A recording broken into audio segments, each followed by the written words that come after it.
Bonjour à tous. Alors dans la dernière vidéo, on en était resté à la démonstration de ces deux lemmes que je rappelle ici. Lemme 2, si deux nombres ont la même partie entière, alors leur différence est comprise entre moins 1 et 1. Lemme 3, la partie fractionnaire d'une différence est la différence des parties fractionnaires ou la différence des parties fractionnaires augmentées de 1. On va utiliser ces deux lemmes pour traiter la question 4C. La voici. On pose M égale L moins K. Alors le L et le K, ce sont ceux de la question 4B. 4B, ici. Démontrer que le nombre frac de mx appartient à l'un des deux intervalles suivants. Donc l'intervalle 0, 1 sur n et l'intervalle 1 moins 1 sur n, 1. Alors, on traite donc la question 4C, pas la 4D, hein, je me suis trompé là, c'est 4C. Donc dans la question 4B, on avait montré que ces deux nombres avaient la même partie entière. Donc d'après le lemme 2, leur différence est comprise entre moins 1 et 1.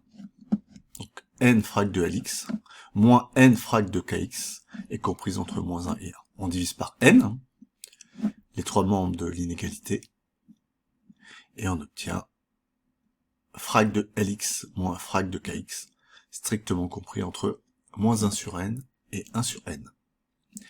Alors après, on va distinguer deux cas. Ce sont les deux cas du lemme 3. Premier cas, frac de b moins frac de a égale frac de b moins a. Et le deuxième cas, ça sera frac de b moins frac de a plus 1 est égal à frac de b moins a. Donc premier cas,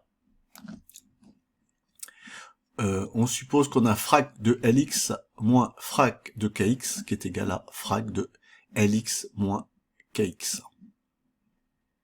Alors dans l'égalité 1, on peut remplacer cette différence donc par cette quantité dans laquelle on peut mettre x en facteur. Et on obtient ça. Frac de L moins K, facteur de x, est strictement compris entre moins 1 sur n et 1 sur n. La partie fractionnaire, on sait qu'elle est toujours positive ou nulle, donc ici on peut remplacer cette inégalité-là par celle-ci. Et on obtient frac de mx supérieur ou égal à 0, strictement inférieur à 1 sur n. Donc on vient de montrer que dans ce cas-là, la frac de mx est dans cet intervalle-là. Ici, je rappelle que L moins K, par définition, c'est le nombre M. Deuxième cas, qui correspond à cette deuxième égalité-là.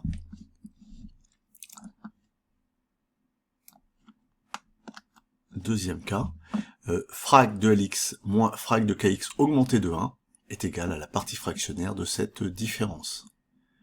Et alors ce qu'on va faire, pour pouvoir exploiter cette égalité, on va ajouter dans la double inégalité 1, celle-là, là, on va ajouter aux trois membres de l'inégalité le nombre 1. Donc ici, à gauche, ça fait 1 moins 1 sur n, plus petit que frac de Lx moins frac, je peux voir que j'ai mis f là, c'est frac qu'il fallait mettre, frac de Kx plus 1, plus petit que 1 sur n plus 1. Voilà, c'est celle-ci.